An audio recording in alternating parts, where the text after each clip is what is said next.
You ask Tiger to solve. This deals with linear equations with one unknown. The final result is x equals 7/2. Let's solve it step by step. Swap sides. Group all constants on the right side of the equation. Subtract 25 from both sides.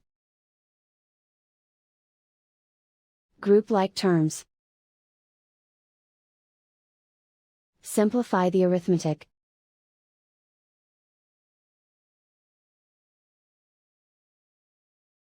Isolate the x. Divide both sides by 70.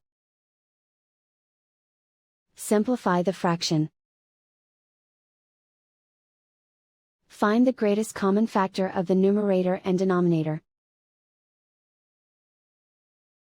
Factor out and cancel the greatest common factor.